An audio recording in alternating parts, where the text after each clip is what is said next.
Okay, today's video lesson is how to use a volume formula to calculate the volume of a rectangular prism. Okay, so we have our rectangular prism here. We've already talked about how we have dimensions, 3 dimensions in this rectangular prism. We have the length, which is the bottom edge. We have the width, which is how far it goes back. And we have the height, which is how tall it is. So we are going to use something called a volume formula, which is right over here. Here are the volume formulas that we use in 5th grade to calculate volume of a rectangular prism.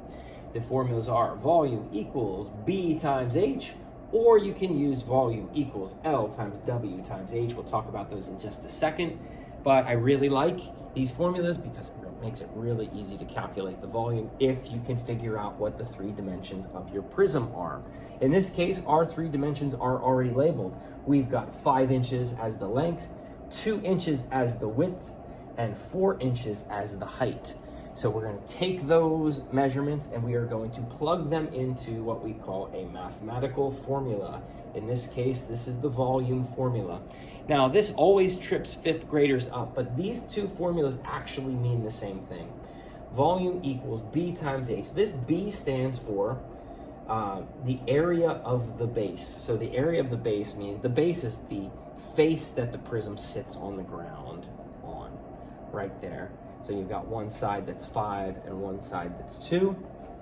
Now, the interesting thing here is we've got this second formula that says volume equals L times W times H. Basically, these are both the same thing because length times the width will actually give you the area of the base. So whichever formula you prefer, you can use. I'm going to go ahead and show you how to use one using these dimensions. All right, so let's go ahead and look at our formula. Volume equals area of the base times height, or volume equals length times width times height. Let's look at our prism. Well, I know the length is 5, the width is 2, the height is 4. So I'm going to write volume equals. All right. I'm going to look first at this one here. Volume equals length times width times height. This is the one that I prefer to use. So I'm going to look for the L and the W. Well, the L is 5, the W is 2. So instead of saying L times W, I'm going to say 5 times 2 because that's the length and that's the width. So 5 times 2.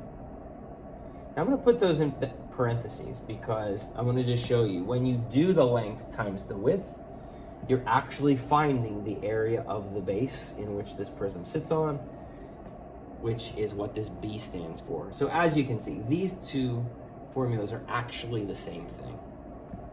Well, I multiplied the length. Samuel Jimenez, please report to parent pickup in the cafeteria.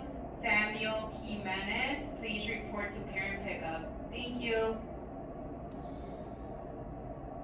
We multiplied the length times the width. Now we just need to multiply the height. The height is 4. All right, so now let's do our multiplication. 5 times 2 is 10. Let's get the little 10 down there. Okay, 10 times 4 is 40. So I am going to write volume equals 40, and I hope you can see that on the very bottom of your screen. Volume equals 40. Now the last thing that we have to do is look at the unit. What unit are we talking about here? Well, it's inches. When you are calculating volume, it's always cubic units. So instead of saying 40 inches, you're going to say 40 cubic inches. So just to summarize, if you know the length, you know the width, and you know the height of a rectangular prism, you can multiply them together in a formula like this to calculate the volume. All right, there you go. Have fun practicing.